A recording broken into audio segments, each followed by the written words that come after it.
गुजरात के गांधीनगर में पीएम मोदी ने भरी हुंकार, कहा कि देश के कोने कोने में देशभक्त का जवान है। सिंदूरी सागर की गर्जना पूरी दुनिया ने सुनी। पीएम बोले, कांटा चुभता है तो पूरे शरीर को दर्द होता है। आतंकवाद का कांटा जड़ समेत निकाल कर रहेंगे। पाकिस्तान को पीएम मोदी ने दिखाई औकात, कहा कि तीनों युद्ध में भारत की सेना ने पाक को धूल चटाई। हार से बौखलाया पाकिस्तान ने भारत के खिलाफ प्रॉक्सी वॉर शुरू किया। पीएम बोले, पाक को पता है कि लड़ाई में जीत नहीं सकता। पाकिस्तान आतंकवाद की मदद लेता है, आतंकियों को ट्रेनिंग देकर के भारत भेजता है।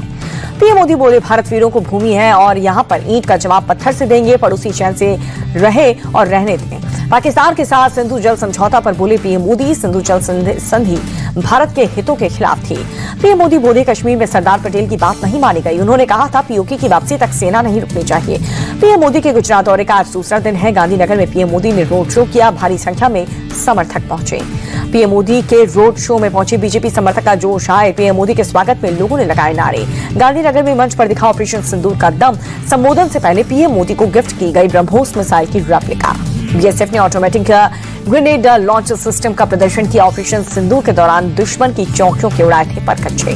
जम्मू कश्मीर के सांबा में एक पोस्ट का नाम सिंदूर रखने का प्रस्ताव। पाकिस्तान के हमले में शहीद होने वाले 2 बीएसएफ जवानों के नाम पर भी पोस्ट का नाम रखने का प्रस्ताव। ऑपरेशन सिंदूर को लेकर के बीएसएफ का बड़ा बयान। 8 मई को 40 से 50 आतंकी भारत की सीमा में घुसने की कोशिश कर रहे थे। हमने आतंकियों के मंसूबे नाकाम किए। बीएसएफ डीआईजी बोले, ऑपरेशन सिंदूर में दुश्मन को भारी नुकसान हुआ है। पाकिस्तान के कई रेंजर्स मारे गए। पाकिस्तान की 2 अग्रिम चौकियां तबाह की गई। बालासाहेब पर अमित शाह की टिप्पणी से भड़की उद्धव की शिवसेना। संजय राउत बोले, विश्वासघात करने वालों को किसी भी सूरत में माफी नहीं मिलने वाली। संजय राउत ने अमित शाह को मांगा इस्तीफा। कहा कि पहलगाम हमले के लिए गृहमंत्री सुरक्षा में हुई चूक की गलती को माने केंद्र सरकार। कांग्रेस नेता पवन खेड़ा ने केंद्र से पूछा, सीज फायर किन शर्तों पर हुआ है, टेरर के दोषियों को क्या हुआ। फारूक अब्दुल्ला बोले, घाटी की फिजाओं में आतंकवाद का खौफ खत्म हुआ। किसी भी ताकत के डर से घाटी का विकास नहीं रुकेगा। बैठक पर सीएम उमर अब्दुल्ला बोले, कश्मीरियत ने एकजुटता और साहस का संदेश दिया। आज सांसद संजय सिंह का सरकार से सवाल पूछा, सभी किस आतंकी अड्डों को समय रहते क्यों नष्ट नहीं किया गया। कुवैत से पाकिस्तान पर ओवैसी का बड़ा हमला। कहा कि जब तक एफएटीएफ की ग्रे लिस्ट में नहीं आएगा तब तक पाकिस्तान नहीं सुधरेगा। आतंकियों को पालने पोसने में फंड का बड़ा हिस्सा खर्च करता है पाकिस्तान। आतंकवाद को लेकर के पाक का समर्थन पूरी दुनिया के लिए गंभीर खतरा। बीजेपी सांसद तेजस्वी सूर्या का बयान। पहलगाम हमले के खिलाफ पूरा देश एकजुट हुआ। गुलाम नबी आजाद बोले, सभी धर्मों के लोगों ने इस नरसंहार की निंदा की है। उद्धव गुट की सांसद प्रियंका चतुर्वेदी का बयान। कहा कि पाक प्रायोजित आतंकवाद की दुनिया शिकार हुई, हमने उसकी जड़ पर हमला किया। ऑपरेशन सिंदूर को फेल बताना सेना का अपमान। महाराष्ट्र के गृह राज्य मंत्री योगेश कदम का बयान। संजय झा के नेतृत्व वाले सर्वदलीय डेलीगेशन ने सिंगापुर के विदेश मंत्रालय के साथ बैठक की। गृह मंत्रालय के वरिष्ठ राज्य मंत्री सिम इन से भी मिला भारतीय डेलीगेशन। सिंगापुर में भारतीय डेलीगेशन ने पाकिस्तान को एफएटीएफ की ब्लैकलिस्ट में डालने की मांग की। सांसद संजय कुमार झा का बयान। कांग्रेस सांसद प्रमोद तिवारी का केंद्र पर तंज। कहा कि पूर्व पीएम नेहरू की गलती ना निकाले, खुद के टाइम पर आने पर कुछ नहीं किया। वक्फ कानून में संशोधन से जुड़ी याचिका पर सुनवाई। सुप्रीम कोर्ट ने याचिका पर केंद्र और राज्य को जारी किया नोटिस। पूछा, इतने सालों के बाद अब क्यों दी जा रही चुनौती। दिल्ली के श्रीलंकाई प्रतिनिधि मंडल से मिले लोकसभा स्पीकर ओम बिरला। कई अहम मुद्दों पर चर्चा हुई। छत्तीसगढ़ पुलिस को बड़ी सफलता। सुकमा जिले में 18 नक्सलियों ने किया सरेंडर। इनमें 10 पर था 38 लाख का इनाम। ऑपरेशन सिंदूर के बाद 2 दिवसीय यात्रा पर जम्मू कश्मीर जाएंगे गृहमंत्री। पुंछ और जम्मू का करेंगे दौरा। सीएम योगी ने गोरखपुर में जनता दरबार लगाया। गोरखनाथ मंदिर में सुनी लोगों की समस्याएं, अधिकारियों को दिए समाधान करने के आदेश। गोरखपुर में सीएम योगी आदित्यनाथ ने सामूहिक विवाह सम्मेलन में शिरकत की। 1200 नवविवाहित जोड़ों को भेंट किए उपहार।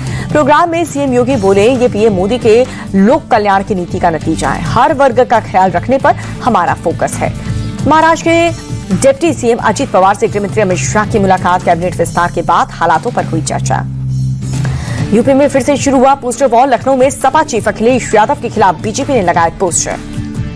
सीट शेयरिंग के लिए सपा की भीख की जरूरत नहीं है। कांग्रेस सांसद इमरान मसूद बोले, यूपी में लोकसभा वाला फॉर्मूला नहीं चलने वाला। इमरान मसूद के बयान पर यूपी कांग्रेस चीफ का किनारा। अजय राय बोले, सभी 403 सीटों पर संगठन को मजबूत करने पर हमारा फोकस। पूर्व बीजेपी सांसद बृजभूषण सिंह को कोर्ट से राहत मिलने पर यूपी के मंत्री अनिल राजभर गदगद हैं। कहा कि उनके खिलाफ प्रायोजित साजिशों का पर्दाफाश हुआ। बीजेपी ने पंजाब में जहरीली शराब से हो रही मौतों को लेकर के आम आदमी पार्टी सरकार पर किया हमला। एक्स पर लिखा, पहले दिल्ली को शराब की नगरी बनाई, अब पंजाब को बर्बाद करने में जुटे हुए हैं। कर्नाटक में बीजेपी एमएलए शिवराम हेब्बार पर गिरी गाज, पार्टी के खिलाफ काम करने के आरोप में 6 साल निष्कासित हुए। टिहरी में सीएम धामी ने गजघंटागढ़ महोत्सव में शिरकत की है, जनसभा को भी संबोधित किया। बिहार के बक्सर में बढ़ते अपराध को लेकर नीतीश सरकार की घेराबंदी, डुमरा विधायक अजीत कुशवाहा ने चौसा-खोला रोड को जाम करके नारेबाजी की। एसपी के समझाने के बाद खत्म हुआ प्रदर्शन, अपराधियों की जल्द ही गिरफ्तारी का मिला आश्वासन। मकोका मामले में गिरफ्तार आम आदमी पार्टी के पूर्व एमएलए नरेश बाल्यान को झटका लगा, दिल्ली कोर्ट ने जमानत की याचिका खारिज कर दी। 1984 दंगे के पीड़ितों को दिल्ली सरकार का तोहफा, सीएम रेखा ने पीड़ित परिवार को बांटे नियुक्ति पत्र। सीएम रेखा गुप्ता बोली, पीएम मोदी के नेतृत्व में 125 लोगों को नियुक्ति पत्र बांटे हैं। सिख दंगों के पीड़ितों को राहत पहुंचाने की कोशिश। पंजाब में बोर्ड के टॉपर्स को सीएम मान का गिफ्ट, 21,000 रुपए की सहायता राशि देने की घोषणा की। मेघालय में लापता हुए एमपी के दंपति की तलाश तेज हुई। सीएम मोहन यादव ने मेघालय के मुख्यमंत्री से बातचीत की।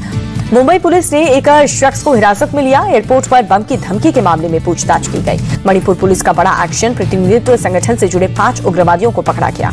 यूपी में अमेठी में गौ तस्करों से पुलिस की मुठभेड़ हुई, एनकाउंटर में एक बदमाश घायल हुआ। बेंगलुरु में फर्जी ऐप का भंडाफोड़ हुआ, अमेरिकी प्रेसिडेंट ट्रंप के नाम से हड़पी गई 2 करोड़ से ज्यादा की रकम। मनी डबलिंग का झांसा देकर के 800 से ज्यादा लोगों को फंसाया गया है। केस दर्ज कर आरोपियों की तलाश में जुटी है पुलिस की टीम। रायपुर में बाउंसर दबंग पर पुलिस का एक्शन, पत्रकार के साथ मारपीट मामले में आरोपियों की निकाली गई परेड।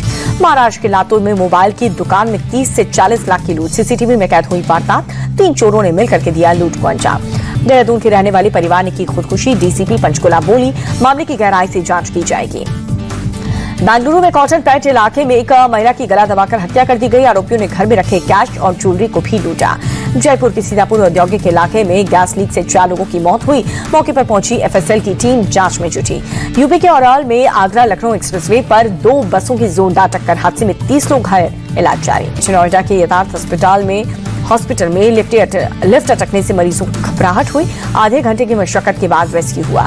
गाजियाबाद के कौशाम्बी में एक सोसाइटी की लिफ्ट में फंसा बच्चा, सूचना मिलने के बाद स्थानीय लोगों ने सुरक्षित बाहर निकाला। यूपी के पीलीभीत में ग्रामीणों को बाघ के आतंक से मिली राहत, वन विभाग की टीम ने रेस्क्यू करके मेडिकल के लिए भेजा। पूर्व पीएम जवाहरलाल नेहरू की पुण्यतिथि आज, दिल्ली के शादी वन में लोगों ने दी श्रद्धांजलि। कांग्रेस सांसद राहुल गांधी ने भी पूर्व पीएम जवाहरलाल नेहरू को नमन किया, कहा कि आपका आदर्श सदैव हमारा मार्गदर्शन करेगा। प्रधानमंत्री मोदी ने भी पूर्व पीएम जवाहरलाल नेहरू को किया नमन, पोस्ट करके पुण्यतिथि पर श्रद्धांजलि दी। केंद्रीय मंत्री नितिन गडकरी का 68वां जन्मदिन, मुंबई में कार्यकर्ताओं ने मिलकर के बधाई दी। पटना के नेहरू पार्क में भी पूर्व पीएम को दी गई श्रद्धांजलि, सीएम नीतीश और साथ ही गवर्नर आरिफ मोहम्मद खान ने श्रद्धांजलि दी। सीएम नीतीश ने बिहार म्यूजियम से पटना म्यूजियम को जोड़ने वाले निर्माणाधीन टनल का निरीक्षण किया, अधिकारियों को जल्द ही काम पूरा करने के निर्देश दिए।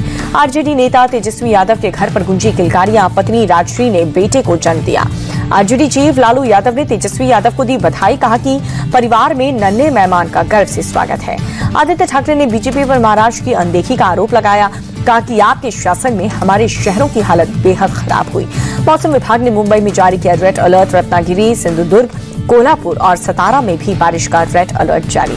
महाराष्ट्र के रायगढ़, पुणे समेत कई जिलों में आईएमडी ने जारी किया ऑरेंज अलर्ट। नांदेड़ और परभणी में भी मौसम विभाग ने भारी बारिश का अनुमान जताया। अमरनाथ यात्रा को लेकर के बीएसएफ पूरी तरह से तैयार है, यात्रा के दौरान बढ़ाई गई है सुरक्षा। गिरावट के साथ बंद हुआ शेयर बाजार, सेंसेक्स 624 अंक टूटा, निफ्टी 174 अंक गिरा, 24,826 पर बंद हुआ। अमेरिकी डॉलर के मुकाबले 27 पैसे टूटा, रुपया 85 रुपए 37 पैसे पर बंद हुआ। बीएसएनएल ने पहली बार लगातार 2 तिमाही के मुनाफा दर्ज किया, 280 करोड़ रुपए का मुनाफा कमाया है। राशन कार्ड धारकों के लिए 30 जून तक बढ़ाई गई है केवाईसी करवाने की तारीख, लास्ट डेट के बाद नहीं मिलेगा राशन।